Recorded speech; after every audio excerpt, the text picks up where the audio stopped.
Class 11-এর ইতিহাসের online ক্লাসরুমে সমস্ত ছাত্রছাত্রীকে স্বাগত জানাই। আমরা আগের ক্লাসে ইতিহাস সম্পর্কে প্রাথমিক কিছু আলোচনা করেছি। উদ্দেশ্য হচ্ছে ইতিহাস পাঠ শুরু করার আগে, বিশেষ করে উচ্চ স্তরের ইতিহাস পাঠ শুরু করার আগে ইতিহাস সম্পর্কে গোড়ার যে ধারণাগুলো সেগুলো স্বচ্ছতা থাকা প্রয়োজন। কিন্তু কিছু আগের দিনের পরিবেশনায় কিছু পদ্ধতিগত ত্রুটি বা কিছু তথ্য বিভ্রাট ঘটেছিল, আমি সেগুলো সংশোধন করে দিচ্ছি। যেমন ইতিহাস শব্দটাকে বিশ্লেষণ করতে গিয়ে আমি বলেছিলাম ইতিহ যুক্ত আস, কিন্তু শুদ্ধ ব্যাকরণগত দিক থেকে যদি ব্যাপারটাকে দেখা হয়, যেটা আমি আমাদের মাননীয় সুশান্ত বাবুর কাছ থেকে জানতে পেরেছি, বাংলার শিক্ষক, ইতি যুক্ত হ যুক্ত আস ইতিহাস। এই প্রথম দিককার ঐতিহাসিকদের সম্পর্কে আলোচনা করতে গিয়ে আমি একজন জার্মান হিস্টোরিয়ানের নাম অংশত ভুল উচ্চারণ করেছিলাম। তার আসল নাম হচ্ছে লিওপোল্ড ভন র্যাঙ্কে, জার্মান হিস্টোরিয়ান, একদম প্রথম দিককার। এইগুলো তোমরা তোমাদের মতো করে সংশোধন করে নিও। এবার আমরা ইতিহাসের একদম প্রথম অধ্যায়, ইতিহাস সম্পর্কে যে বেসিক ধারণা সেটার মধ্যে ঢুকছি। ইতিহাস আলোচনা করতে গেলে আমাদেরকে জানতে হবে ইতিহাসকে আমরা মোটের ওপর কটা পর্যায়ে ভাগ করতে পারি। তা মোটের ওপর যে সিদ্ধান্ত বেশিরভাগ ঐতিহাসিক অনুসরণ করেন সেটা হলো ইতিহাসকে, সম্পূর্ণ ইতিহাসকে বিশ্লেষণ করতে গিয়ে মোটের ওপর তিনটে পর্যায়ে আমরা ভাবতে পারি: ইতিহাস, আর প্রাক ইতিহাস, তার মাঝের একটা অংশ যেটাকে বলা হয় প্রায় ইতিহাস, প্রি হিস্ট্রি, হিস্ট্রি, আর প্রি হিস্ট্রি আর হিস্ট্রির মাঝের একটা অংশ যেটাকে ঐতিহাসিকরা বলেন প্রায় ইতিহাস পর্যায়। কেন এই ধরনের বিশ্লেষণ? তার কারণ হচ্ছে পৃথিবী কবে সৃষ্টি হয়েছে তার আনুমানিক বয়স, যেটা বিজ্ঞানীরা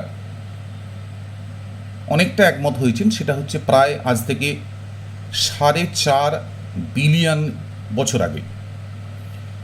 এখন 1 বিলিয়ন মানে হচ্ছে 100 কোটি, তার মানে 4.5 বিলিয়ন মানে হচ্ছে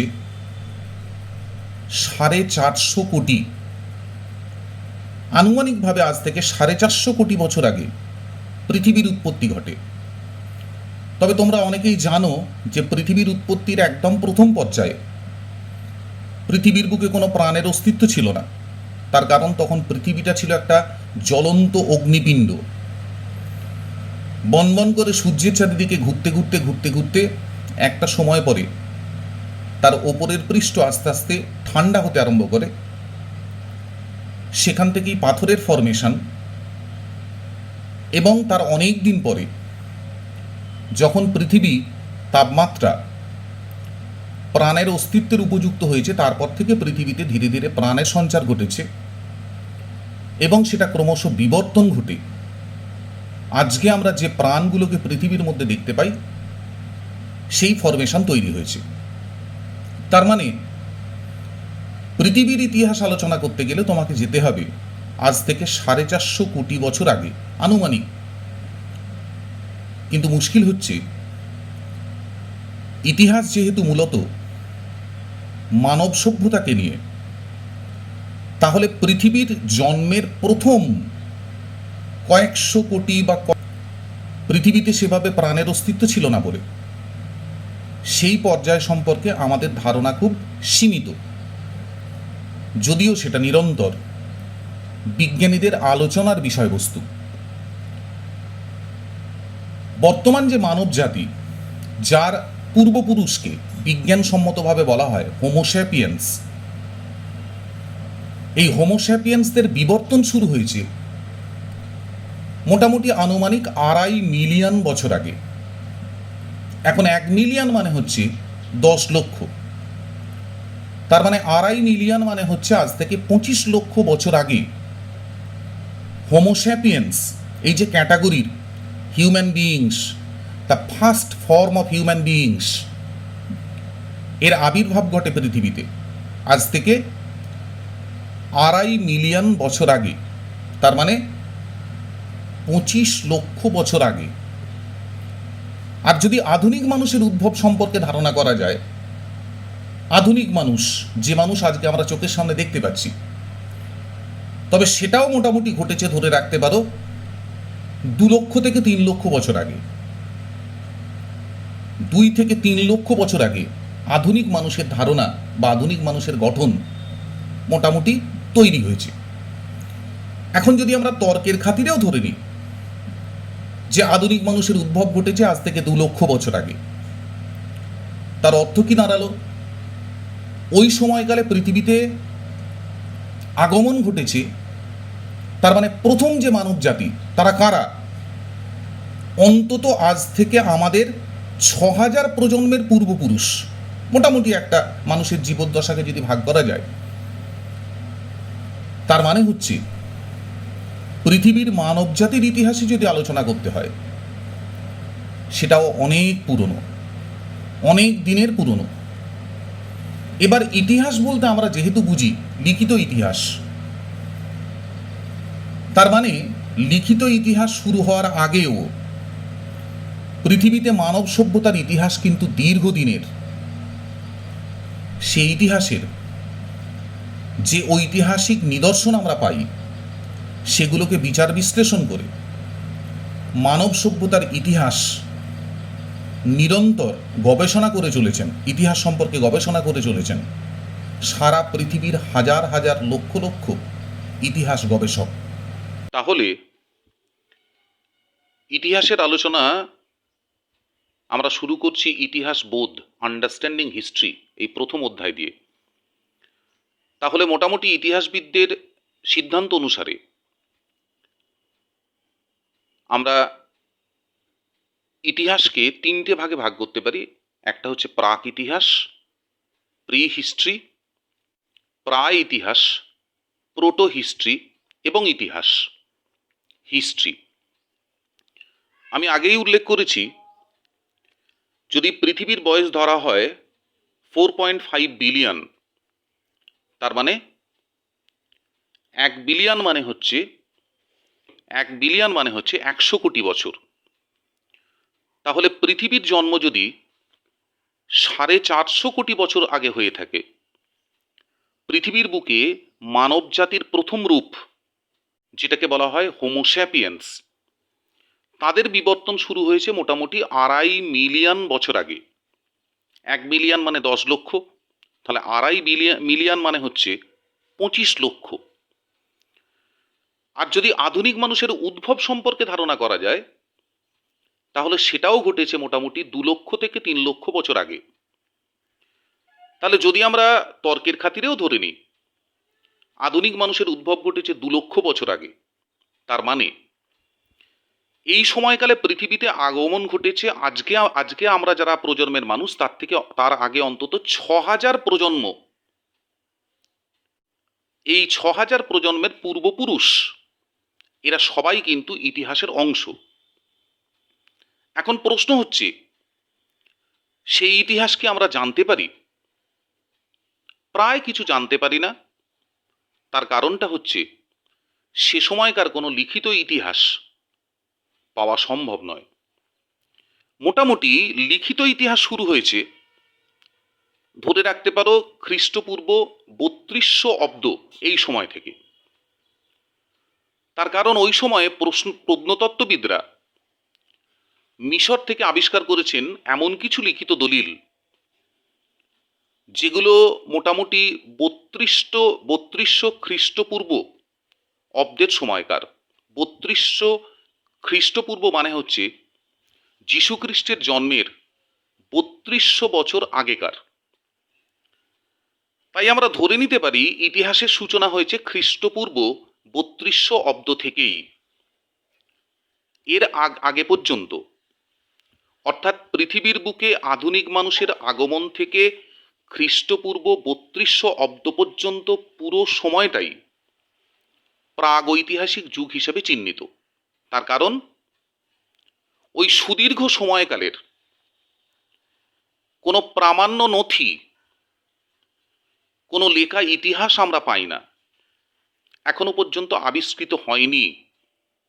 সেই জন্যই প্রাক ইতিহাস পর্যায়টা বড় সুদীর্ঘ। তার মানে মোটামুটি হিসেব করলে যেটা দাঁড়ায়, পৃথিবীতে মানব সভ্যতার আগমনের পরে আজ পর্যন্ত সময়কালকে যদি ৪১ ভাগে ভাগ করা হয়, তার ৪০ ভাগ সময়কাল হচ্ছে প্রাগৈতিহাসিক, আর বাকি ১ ভাগ হচ্ছে ইতিহাস। তার মানে এই প্রাক ইতিহাস, প্রি হিস্টোরিক্যাল পিরিয়ড, এই সময়কার কথা যদি আমরা ভাবি, তাহলে ভাবলে অবাক লাগে। ইতিহাসের সূচনা ঘটার আগেও পৃথিবীতে মানুষের সাথে কত কিছুই না ঘটে গেছে। কত উত্থান পতন, কত সুখ দুঃখ, কত ধরনের প্রাকৃতিক বিপর্যয়ের তারা সম্মুখীন হয়েছে। এগুলো কল্পনা করলে অবাক লাগে। এবং এটাও ভাবা যেতে পারে, এই বিস্তৃত সময়কালের মধ্যে অনেক সাম্রাজ্য বা সভ্যতার উত্থান ঘটেছে, পতন ঘটেছে। অনেক সভ্যতা কালের গহ্বরে চিরতরে হারিয়ে গেছে, যার কথা আমরা এখনো পর্যন্ত কোনোভাবেই জেনে উঠতে পারিনি। তবে প্রাগৈতিহাসিক যুগের বেশ কিছু ঘটনা আছে, সেগুলো সম্পর্কে আমরা জানতেও পেরেছি। তোমাদের নিশ্চয়ই জানতে ইচ্ছে করছে, ইতিহাস রচনার আগের সময়কার ইতিহাস কিভাবে জানা সম্ভব? তার কারণ, তখনকার সময়কার কোনো লিখিত ইতিহাস তো আমরা পাই না। তোমরা যে প্রশ্নটা করছো বা তোমাদের মনে যে প্রশ্নটা জাগছে, এটা একবারে অবান্তর প্রশ্ন নয়, কিন্তু এর যুক্তিসঙ্গত উত্তরও রয়েছে। প্রাগৈতিহাসিক যুগের ইতিহাস কোথাও রচিত না হলেও সেই সময়কার ইতিহাস আমরা জানতে পারি বিভিন্ন ধরনের ধ্বংসাবশেষ এবং শিল্প নিদর্শনের মাধ্যমে। যে সমস্ত শিল্প নিদর্শন এবং ধ্বংসাবশেষগুলো বিভিন্ন ধরনের প্রাকৃতিক দুর্যোগ উপেক্ষা করেও আজও পর্যন্ত পৃথিবীতে বর্তমান, তার যে অংশটা আমরা আবিষ্কার করতে পেরেছি, সেখান থেকেই বিভিন্ন ধরনের বৈজ্ঞানিক পর্যালোচনার মাধ্যমে আমরা প্রাগৈতিহাসিক যুগ সম্পর্কে, সেই সময়কার মানুষদের সম্পর্কে, তাদের জীবনধারণ প্রণালী সম্পর্কে কিছু কিছু ধারণা আমরা করতে পারি। এই প্রাক ইতিহাস বা যে যুগটাকে আমরা বলতে পারি প্রাগৈতিহাসিক যুগ, ইংরাজিতে প্রি হিস্ট্রি, লিখিত ইতিহাসের পূর্ববর্তী কাল সময়ের ইতিহাসকেই বোঝায়। তার মানে লিখিত ইতিহাসের প্রামাণ্য নথি আমরা যবে পেয়েছি, তার আগে পর্যন্ত সময়কালটাকে প্রাক ইতিহাস বা প্রাগৈতিহাসিক যুগ বলা হয়। ইংরাজিতে যেটা বলা হয় প্রি হিস্ট্রি। ফরাসি প্রত্নতাত্ত্বিক পল তুর্নাল দক্ষিণ ফ্রান্সের গুহায় কিছু নিদর্শন পেয়েছিলেন, যেগুলোর বর্ণনা দিতে গিয়ে তিনি ব্যবহার করেছিলেন প্রেহিস্টোরিক। তাহলে আবার বলছি, ফরাসি প্রত্নতাত্ত্বিক পল তুর্নাল এই প্রেহিস্টোরিক এই ভাষাটি প্রথম ব্যবহার করেছিলেন। তার কারণ দক্ষিণ ফ্রান্সের গুহায় কিছু নিদর্শন তিনি পেয়েছিলেন। 1830 খ্রিস্টাব্দে এই যে প্রেহিস্টোরিক লিখিত ইতিহাসের পূর্ববর্তী ইতিহাস, এই ইতিহাসকে নির্দেশ করতে ফ্রান্সে ওই প্রেহিস্টোরিক এই শব্দটা ব্যবহার শুরু করেন। 1851 সালে ড্যানিয়েল উইলসন ইংরাজি ভাষায় উপস্থাপন করেন প্রি হিস্টোরিক এই শব্দটা। তার মানে প্রাক ইতিহাস হিসেব মতো মহাবিশ্বের যবে থেকে জন্ম হয়েছে সেটা যদি আনুমানিক 4.5 বিলিয়ন বছর হয়, তাহলে এই সুদীর্ঘ কাল ধরে বিস্তৃত। একবার কল্পনা করে দেখো প্রাক ইতিহাস পর্যায়ের বিশালতা কি বিশাল।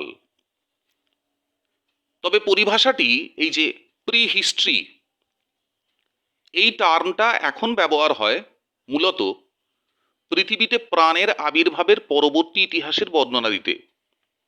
তার মানে প্রাগৈতিহাসিক সময়কার যে জন্তু আমরা জানতে পারি তারা সব ডাইনোসর প্রজাতির, এবং সে সময়কার যে প্রাগৈতিহাসিক মানুষ